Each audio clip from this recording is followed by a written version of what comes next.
o te whatalwata fo i le paima le manteus tātunu le whaua tātou lia mai ia le whaiunga nei vai aso lo maia o se ototonga nei o mena tupu i Samoa nei. O se auso tamauri ripotia mfa ilua se tasiolona ainga na maari liu whaufua se ilonga tono nei vai aso.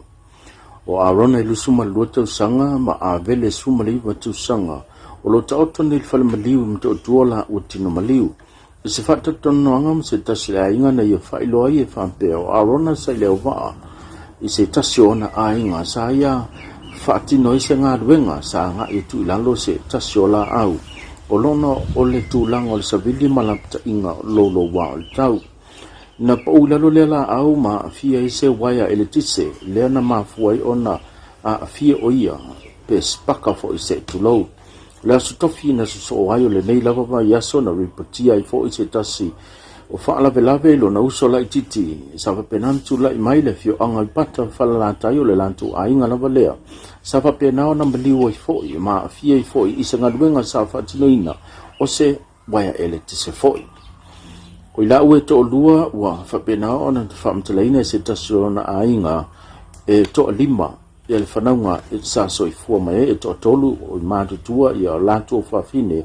ai ui i la ua to lua o maliu le tama a o loo whapenao na soifua mai pia lon tinanta ua komsina a ua paulungi tino Filipo o loo whaasolo ia iso iso enga na matanga luenga e tu sai male nei whaalave lave. Mai le matanga luenga lava o leo leo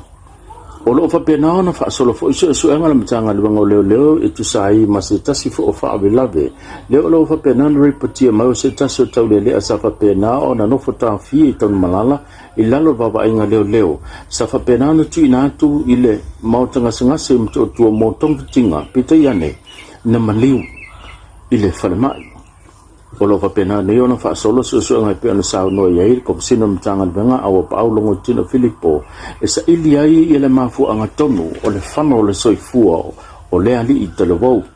O le ali i talawau whapenao na maliu nei to sumal fitu o na tausanga sa whapenao na tāwhia mai e le mtanga lwenga leo leo i se lanto o sa whainga sa whapenao na whatutia i le masino au kuso o le tausanga le nei i le afio anga o whale antiu le na tāwhia mai lanto e to lima. Le whapenao na lanto au mai ai fo'i ma le silia ma le whaafio la au maaluana po whala au whasaina ai meise o na awina mai ai maa upenga le whaatangaina po la au malosi. Le tula i mai o le whaaravelawelo whapenao sisila tutoa iai i ale mtanga duenga ai meise o le o whainga duenga po le pulenga le whale pui pui ila tutonu lea o lo whapenao na ngafa ma le va ai o ila tau o lo nofo tau fia. O lo susu ina nei le mtanga luenga o whaamsinonga se tasi o whaafita hauli sa whapenao na tūlai mai pe whapewhia o na tāwhia e le ave ta avale le mtanga luenga o whaamsinonga le tusi polo polo inga le whaamsinonga sa whapenao na tina antu i le malu o le malo la tu te angai ina ia whaamalo sia o se tasi o mta upu sa whapenao tūlai mai se tasi o whafio anga o le tātou atunu ina i whale la tai na sa whapenao na ia se taso mata o pusa tau fia hai le tau fia le po le tau vino se tino maliu i se tasio o whanua se tasio ai ngai pe ona suku whai mai le whaamsinonga whanua masuafa le sa whapenana tu ina antu iai le polo inga a le whaamsinonga o le aso suma le malo o ke topa sa whapenana o ngai e tuai malo le malo e tu sai ma le tu ina antu le polo inga pe ta iane na toi tau fia mai ele avita amale lavo le matanga venga pamandi mai fo ia le minister le mtanga luenga le fionga matamua vasati pulfana o lo fasolo yesu suenga e tu sai male vaenga sau noia le minister o fainga fa tantia mala fu fainga fa vai le mtanga luenga fa msnonga e na le dua lava ila to e mafai o lo yele pule mfai ona tafia so se polo inga fa msnonga o lo fisili o le mtanga luenga fa msnonga ia po se fa msino foi o le whaamsinonga Samoa. Pete iane, ia o lea ua whaamaunia, o mai au na te wina ia se tasi fo'i, o maliu i tusai male pola inga na tu ina ia tau fia lona te wina, ai ua whapena nei o na whaanga solo so suenga, ane matanga duenga, e tusai male nei mata upu. i le forsanga tai au nei le o man ta pena ta tu tala tau mo fa mo nei vai tau fa pila len fa mo tu atu le lu le tolu ia fa yo no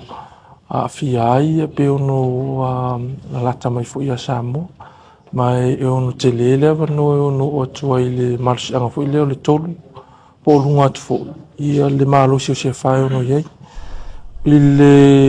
fu fa tau lo vai ia manga venga fa vai tau pe e ma tele la vo no tu langa lo ye ia le si ti o le mamafa vevelo le o le sua sami po o ngā sami e o tū la lata tere mai i a Samoa o mātou fu Samoa i ma le tutonga na limbu o le Pasifika le ala e mafua i ona tutupu i a whai lunga vaenga le oro i o ngā sami i ma o te le lewa noa e o noa ngā i mai ai ma o i a Samoa po le tau la lata mai fu i a Samoa o le ngaluenga whaatino la i o le umana whai le funtanga futau nei le whaaso atu i le fuisa i eile vae ngolo la toa i e whaalawelawe matu ia tu whaafosi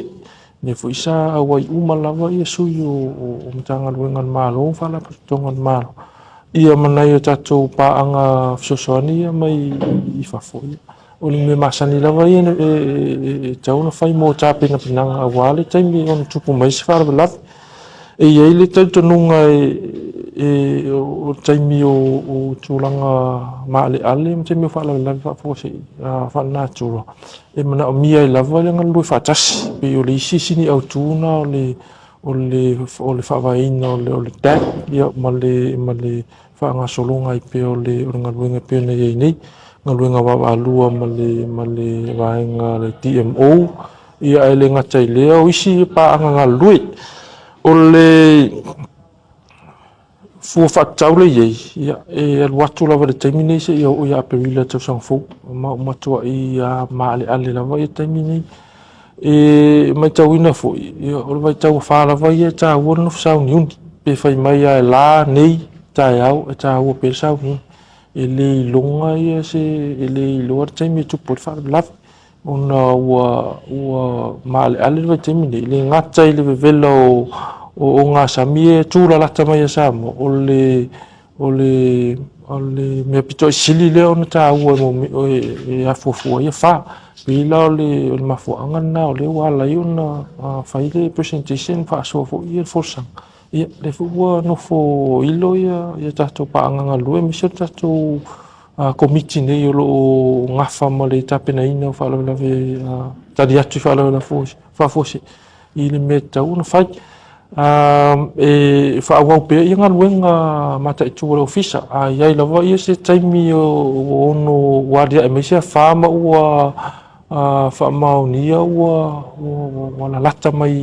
i Samoa ia taimi nā le toi whai fo ili isi fono ia ma tatou mulimuli ta ia loa whainga whaawai o umona o whaata atia ta ia la ia le vaenga le New York le taimi lea le vaenga DMO ia whaatontonu fo i po ia me tauna whai ai o whautuanga lawa ia e tau peona matala mata i tū swinga tau i nei a whai e se swinga o le tūlanga wai nei o le atu ina atu pea ia le whamatalanga au pito i sili ona lata mai lea taimi wow swinga i e tau ia e taimi suisu ia i mai i swinga onga e le ima whawhawina e ono tupu mai si taimi wafi pe o le au te lenga na ia o le forsanga ni tai au o le tūlanga lawa ia i le ngaluenga fui whawa ai tau ia o le ngalu koe whaatasi ia o fisawa ai tau umalawa le Pasifika so tai ma whaatino ia whaatanoanga mai lea taimi o so umalawa o le so tai o le fuwa i lea nga waa ai mwhai o na walo ia se wha lima le fitua so numa atu o le alawa la e te le al taimi pe o taimi nei o le ua watu whamtalanga ia o tauro on tapena pena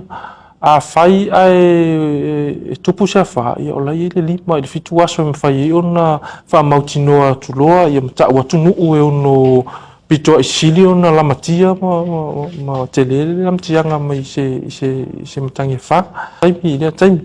pe i fo i ona wha ali atu forsanga i le taimi i whainga wha avaya le ofisaro wai nei whaasolonga fo i leo tu ina ato tala tau pe whaafia le aso, pe taifia ia po le ale levo o lea puritini ma le puritini. E tūlai mai lola se wha, ia te le taimi, te tolu tūlai ma awatu, ia tato special weather bulletins po tala tau whapitoa, ia ma sani fu inga tuina atu i nisi o whau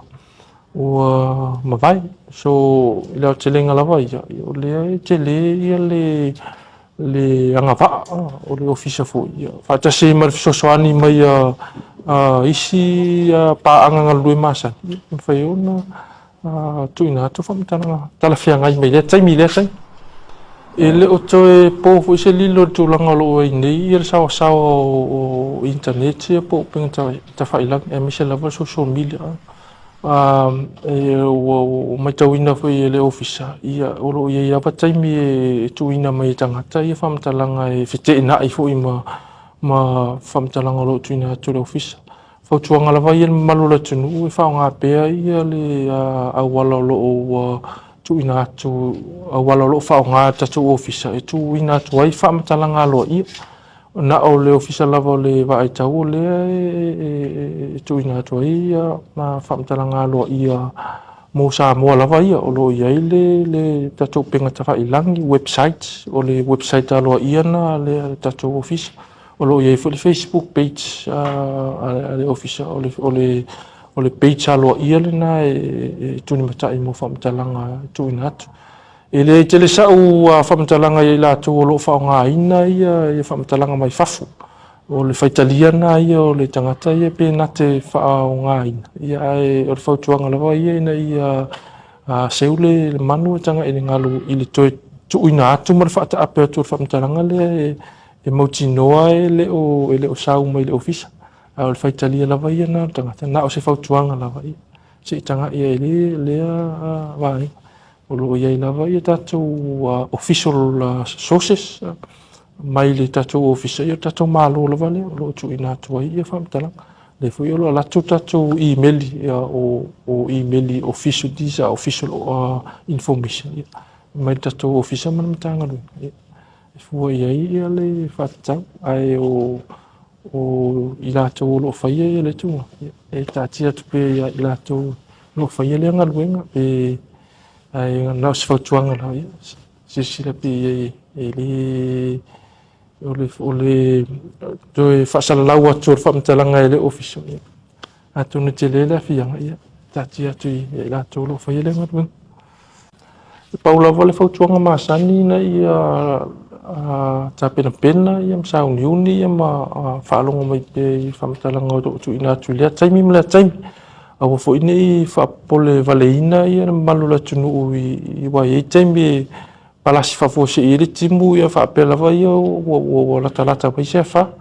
lava pele on sai ia ma sirsila pe ia wala lo tu ina tu ai fa mtalanga ia